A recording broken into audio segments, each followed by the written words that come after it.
Welcome my dear children of class 9. Today we are going to learn connective tissues. Last video I have explained about epithelial tissue. Now the second type of animal tissue is connective tissue. As the name indicates, it connects various parts of the body, connects various tissues together in any organ, and connective tissue is the most abundant among all animal tissues. So their functions are also very important. Binding, supporting and packaging of organs of the body. So let us see what is their characteristic. Few cells, then they are loosely packed, then large intercellular spaces. In epithelial tissue we have seen because their function is protection, intercellular spaces are less, but here in this tissue, in between the cells, large intercellular spaces, and which are filled with the matrix. So matrix is a characteristic of connective tissue. Jelly-like matrix is filled in the space, in the intercellular space. Now these are in the last time in the schematic diagram I have shown you the different kinds of connective tissue. Now let us see here again. First, blood. Blood is the fluid connective tissue which connects all tissues and organs, circulate materials between different body parts. Then ligaments and tendons, then areolar tissue, then bone, cartilage and adipose tissue. These are the different types of connective tissues. Let us learn one by one, and I will show you some images also of this.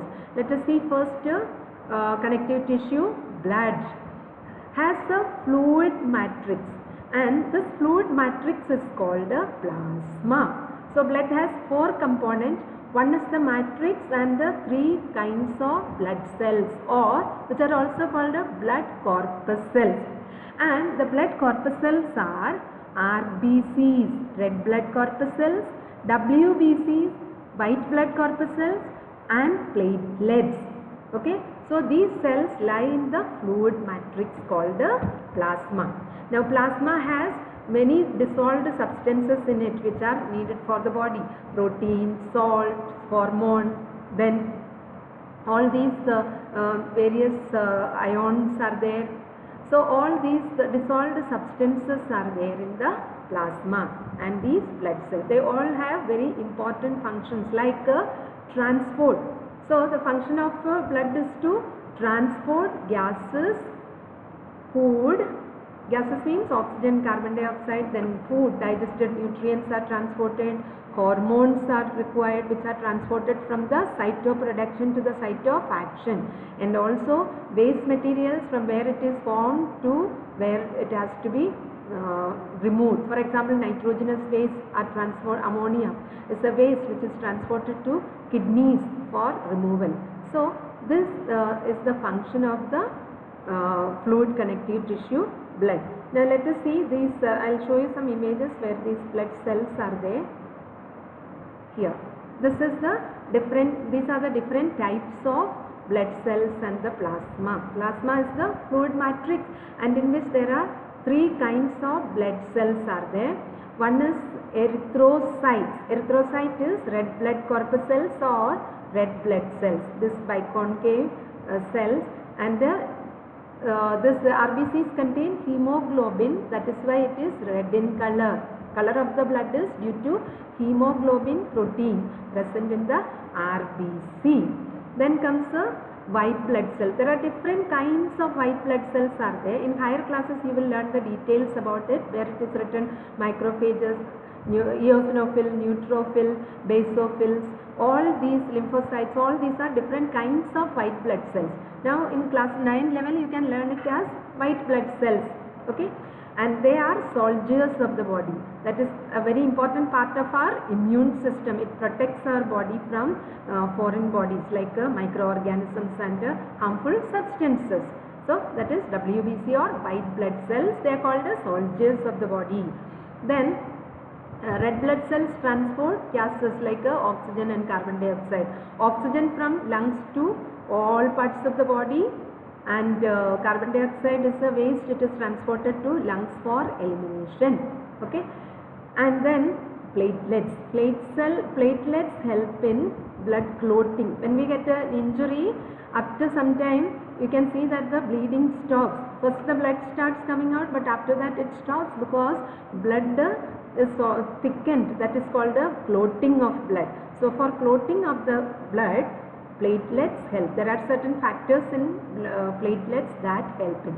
So the four components of blood are blood plasma, which is the matrix, then RBC, WBC and platelets. Now let's be back to next, ligaments and tendons. See, ligaments are connective tissues. What does it connect? Bone to bone. In our body there are different pieces of bone. It's not a one single bond. We have a different pieces of bonds, and these bonds are connected by ligaments. So bone to bone connection. Elastic has strength and a very less matrix. Okay. Then comes tendons, connect muscle to the bone. See, muscles and bonds together make us move. Locomotion is possible because of the muscles and bonds. So muscles are connected to the bonds, and they are called the skeletal muscles, connected to the bonds, which help in locomotion. Okay, and elastic, less elastic but fibrous tissue with a great strength and more matrix is then there. Ligaments less matrix, tendons more matrix. So let us go to the diagram. Here is it. See, this is a skeletal muscle. See, and see, this is attached to the bones. So this connection is necessary for our movement. So the tendons are the connective tissue that binds. Tendons are the connective tissues bind muscle to the bone. So this is the tendon. This is tendon. So wherever muscles and bones are connected, that is by tendons. Okay, tendons connects muscle to the bone. Now comes to ligaments. See, ligaments see, we have small pieces of bone. See, this is for example finger bones. Okay, and these bones are connected by ligaments. So ligaments connects bone together. So what is the difference between ligaments and tendons? Ligaments connects bonds together, and tendons connect bonds to the muscles. Okay. Now comes to areolar tissue. Areolar tissue is a packing tissue. It fills the space inside the organs. So, and supports internal organs and help in tissue repair. So it is a packing tissue that is fills the space inside other organs, then supports internal organs and also helps in tissue repair, and found between skin and muscles, around blood vessels and bone marrow. Bone marrow is the inside of the bone. So these places, and they also some of the cells that I've shown you. Okay, I'll show you the image. So they also some of the cells help in immunity. Okay, so areolar tissue. Let us see the diagram. This is the areolar tissue. Okay, so see, there are plasma cells, mast cells, then macrophages. Especially these macrophages and mast cells are parts of the immune system. They kill they swallow, engulf the germs. Then some fibroblasts are there, long thread-like structures which are giving strength, okay, which are very strong. So reticular fibers are there, that is this network. Reticulum means network. So these fibers are in the form of network. Then this is collagen fibers. Collagen means a protein, made up of protein. Okay, so they are very strong. So these are the cells of the areolar tissue: fibroblasts, mast cells, macrophages, and fibroblast contains this fibers. Okay, so this is, you just have to learn the names only, and in detail function and detail structure you will learn in higher classes. Then back to bone. Okay, the bone forms the skeleton. and support body and anchors the muscle in it. As we have seen, muscles and bones are connected. Very strong and non-flexible because it has a very hard matrix.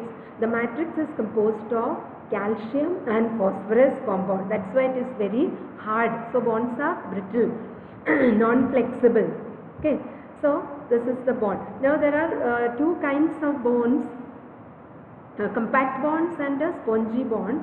Again, detailed structure you will learn in higher classes. Little bit summary I can show you now. See this diagram. This is the osteon. This whole unit is called the osteon. This is another osteon. Okay, and this compact bond is made up of osteons, and osteons have osteons have a structure. So let us see one osteon which have a canal called the Haversian canal. This canal is called the Haversian canal, which has blood vessels and nerve in it. And then the bone cells are called the osteocytes. Osteo, the word is related to bone. So bone site means cells. Bone cells are called the osteocytes, which lie in a cavity or space called the lacunae. So in the lacunae that the bone cells lie. And around the Haversian canal, actually what is present is called this concentric rings are there. You can see the concentric rings, and these rings are called the lamellae. And in the lamellae that this lacunae, and in which the osteocytes lie. And from the lacunae arise certain radiating fibers or structures are there, which are called the canaliculi. So this canaliculi actually connect Haversian canal and the bone cells. So the materials, this is actually, these canaliculi are the pathways because they lie in a hard matrix. So materials are transported through to the cells from the Haversian canal. Haversian canal has blood vessels and nerves. So blood vessels have the substances which are required for the cells like nutrients, oxygen, etc., which is transported through these canaliculi. So we have learned the unit of compact bond is called osteon. Osteon components are Haversian canal, then lacunae, osteocytes and canaliculi. So let's see the notes of it. Osteon consists of Haversian canal, lamellae. Lamellae are those concentric rings around the Haversian canal. Then lacunae, in which the space, lacunae is the space in which the osteocytes lie, and canaliculi radiate from the lacunae to the Haversian canal. Then its matrix is made up of calcium and phosphorus compounds. Okay, so this is about the bone. Then let us come to cartilage. Cartilage is widely spaced cells. In between the cells lie in the matrix, and so much space is in between. Okay, so widely spaced cells are there. So hard elastic tissue that are softer than the bone. Okay, matrix is solid but it is elastic. That is why elastic due to the presence of a protein called chondrin. Chondrin is the protein in the matrix. That is why it is elastic. We can bend easily. You can touch where the cartilage is present in between the bones. That is why you can bend the bones. Then our ears, see nose, ear, trachea. Trachea means windpipe, larynx, etc. So wherever flexibility is required, there cartilage tissue is there. So it is elastic, so it gives flexibility to the tissue. Okay, so it smoothens the bone surfaces at joints, and also found in nose, ear and trachea. You can touch your nose or ear, you can see it is how flexible it is. On the other hand, you can touch the bone, you cannot bend the bone except in the joints. The joint has a special structure where you can bend the your hands or legs at certain places only, but the bone is very hard. Then bone structure we have seen. Cartilage, let us see. This is the cartilage. So see, it has so much of the intercellular space is there in which the cells, here also the cells lie in the lacunae, okay, and cartilage cells are called the chondrocytes. Okay, difference between bone cells and cartilage cells. Bone cells are called osteocytes, cartilage cells are called chondrocytes, and chondrocytes also lie in a lacuna. Okay, so because of large intercellular space, the cells volume is only 2 to 5% of the tissue volume only. Thus chondrocytes are there. Rest is the matrix. Located in the cells located in lacunae surrounded by an intercellular matrix. So you can see the large intercellular matrix and in which the cells lie. There is so much intercellular space. Okay, so this is cartilage. Then let us see the last one, adipose tissue. Adipose tissue, adipose means something related to fat. So fat storing tissue, the cells of which store fat is called adipose tissue, found below the skin and between internal organs. And this is also important for the body. The cells are filled with the fat globules, fat globules. So it acts as like an insulator. It acts as an insulator, so it prevents heat loss from the body. That is why in winter we eat so much, the mothers make laddus and give you. So because fat helps us in or prevent heat loss from the body and keep us warm. So normally fats are present in the body, but extra fat is not good for the body. So we have to control the fat intake. You children can take, but those who have heart diseases, etc., they have to control, because the adipose tissue stores the fat. Let us see the diagram of adipose tissue. This is it. You see that these are single cells. So these are the cells of the adipose tissue, and see in the center it is filled with the fat droplets. Okay, fats and oils droplets are filled in the center. So what happened? Rest of the cytoplasm and nucleus is shifted towards the periphery, as you can see here. Okay, so this is adipose tissue. See, nucleus and cytoplasm is towards the shifted towards the periphery because the center is filled with the fat droplets. Okay, so let us revise again the kind of connective tissue: blood, ligaments and tendons, areolar tissue, bone, cartilage and adipose tissue. Bone and cartilage together is called a skeletal system or skeletal tissues. Okay, and tendons and ligaments, ligaments connects bone to bone, tendons connect muscle to bone. Then blood has different components, so please make notes of these and learn very well. Okay, that's all in this video. Thank you very much.